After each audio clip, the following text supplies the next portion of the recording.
Hi, everyone, and welcome. Thank you so much for joining us.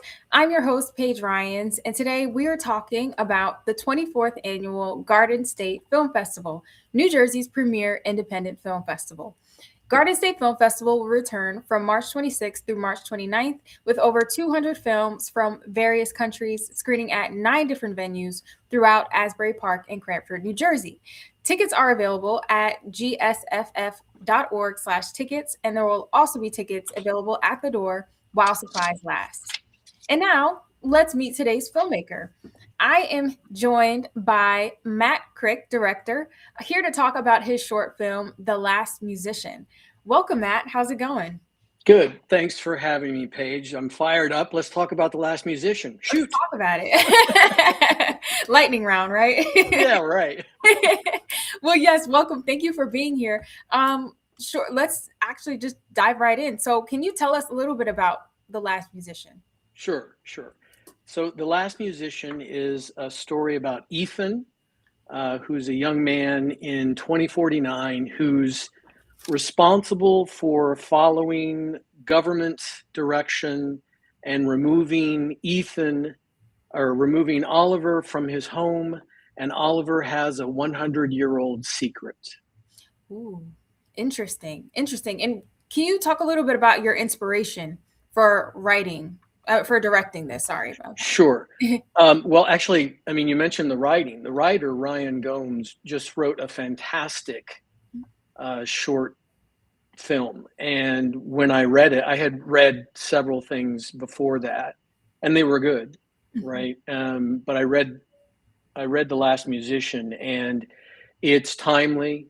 There are elements of surveillance, of government control, of a dystopian future, of family dynamics sort of gone wrong. And I think that it spoke to me on multiple levels. And that just made it a very rich story and topic for me to want to explore and find great actors to be in it and just a great team to put together. And I got very lucky. And I think that's one of the things about filmmaking is that there's a lot of planning, a lot of organization, a lot of running around trying to get money for your film.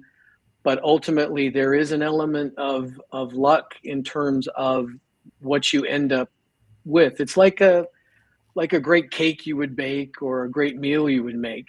You need fine ingredients, and sometimes you have them and sometimes you don't. And when you have them, you really know because it tastes great. Absolutely. Absolutely. I always say a film pie. I reference that. It's nice to just, you have all the ingredients, the crew, the cast, the script, and everything together just makes this really great, really great film pie.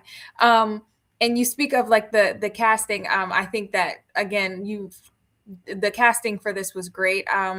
Who Thank plays you. Ethan did everyone in the film did a really great job. And the performance by Ethan was really great. Can you talk a little bit about where you found just kind of like how, where you found them, kind of that process? And Sure. yeah. Sure.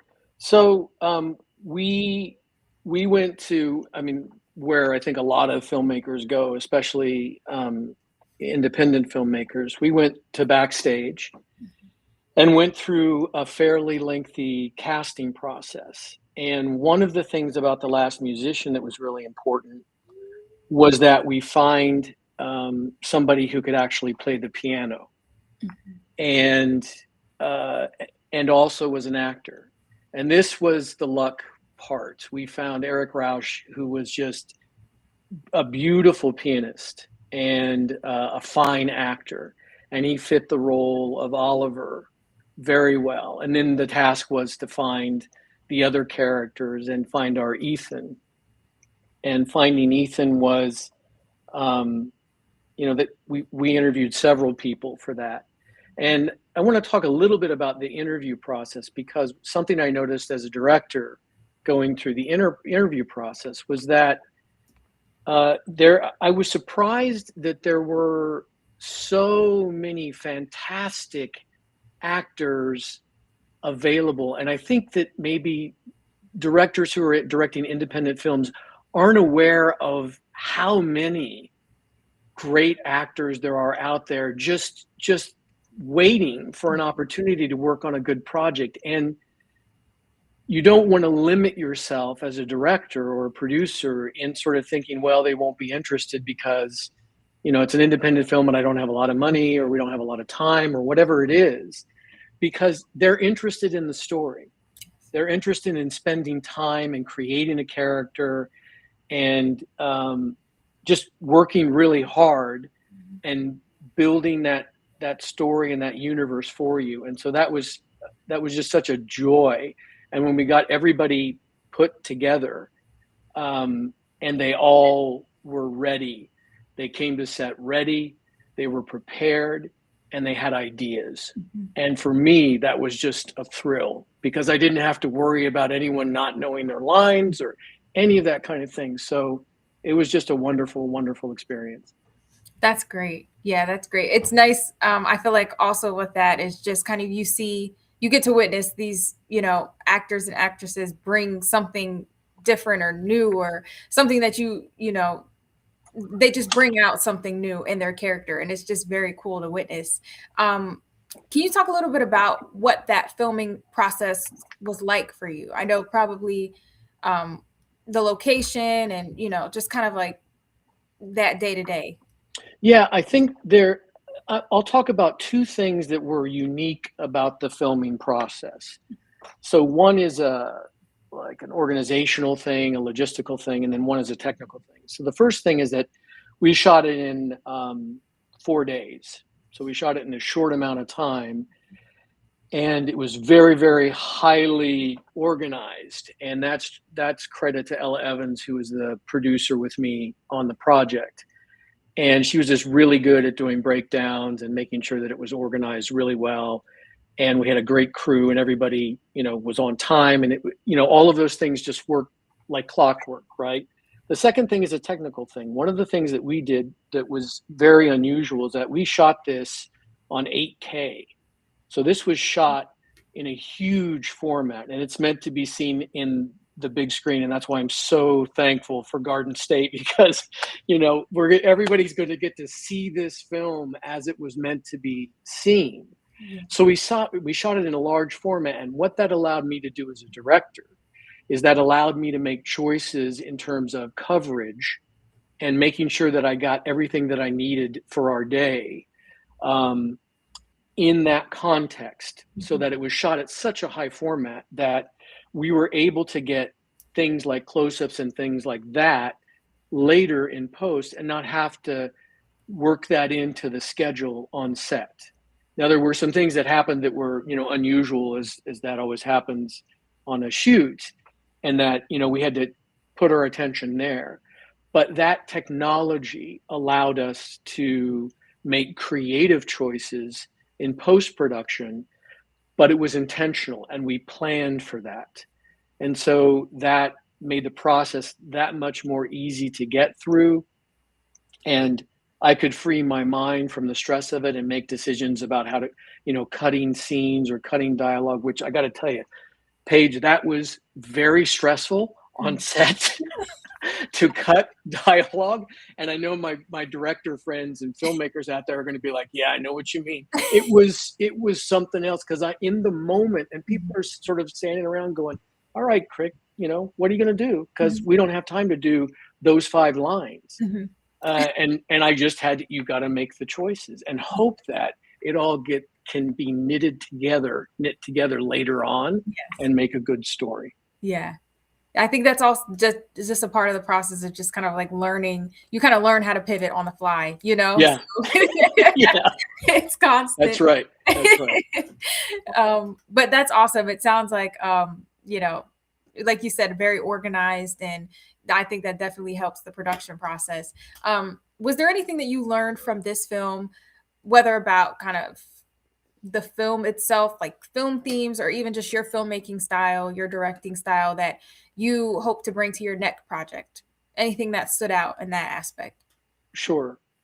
I think that especially, for me, my background is in documentary filmmaking as well. And so I don't have as much experience with narrative. And I think the kind of legit terror you experience on set, that is something that I think improves, it gets less as the days go by, but that is something to embrace. And my most vivid memory is realizing that it's all on me.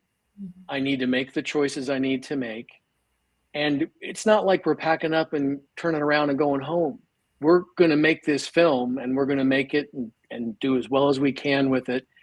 And there's no turning back now. And I think that's a really important lesson. And to just embrace that chaos, embrace the feelings that you're having, and understand that it will be less and less and less. But a little bit of anxiety is always kind of good too. Yeah, definitely.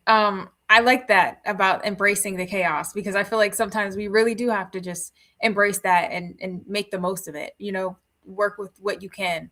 Right. And what would you say was your favorite part of this process? I'm sure probably.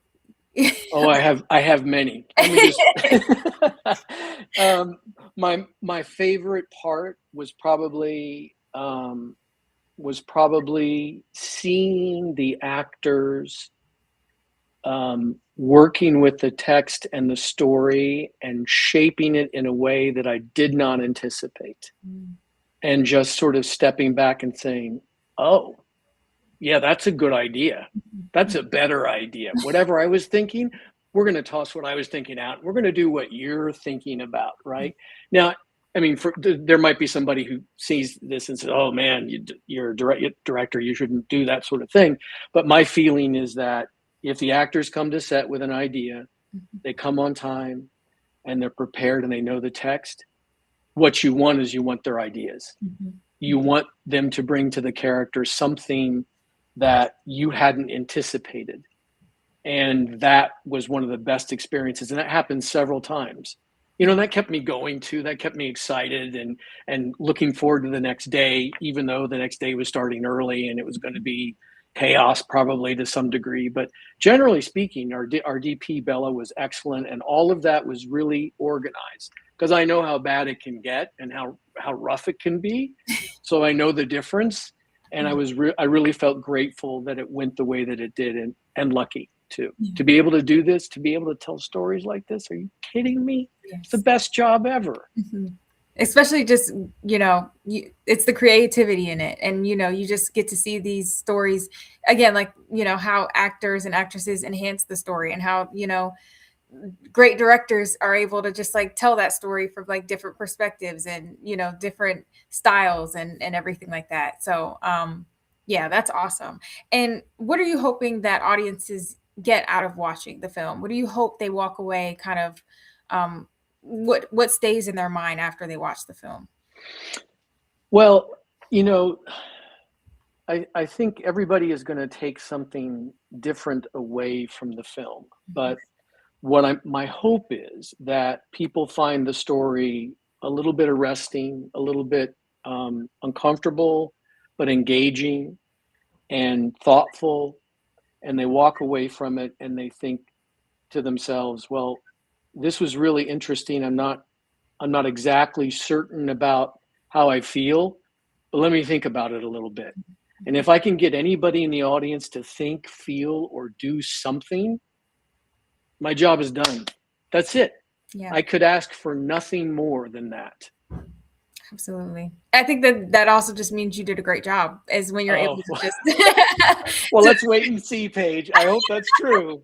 I think I'm confident that audiences will definitely, feel that way. Because I think that, films, the kind of the role of film is to spark different conversations, different perspectives, and I think it's just exciting to watch that and just to see people enjoy that and indulge in that. So yeah, I'm very excited for you. So congrats again. Thank you. I appreciate it. Yes, we're looking forward to it. And my last question for you is, will you be joining us at the festival this year in person? Oh yeah, I'll be there in person. I'm going to be there every day. Awesome. Every day. Yeah. So come find me, Paige, because I'm going to be there. Absolutely. I'm gonna first when I get there, I'm gonna say, where's Matt? Yeah, sure. No, but definitely we're excited to have you here, and we're excited to showcase your film, and just thank you again for being here. Thank you. um, and again, for everyone watching, it's the 24th annual Garden State Film Festival from March 26th through March 29th. You can get your tickets at gsff.org/tickets. Once again, you can check out Matt's film The Last Musician on Saturday, March 28th at the Asbury Block TA11 between 12 p.m. and 2 p.m. Again, thank you, Matt, for being here and for joining Thank us. you. You're welcome, and I'll see you at the festival. I'll see you at the festival. Alrighty, take care.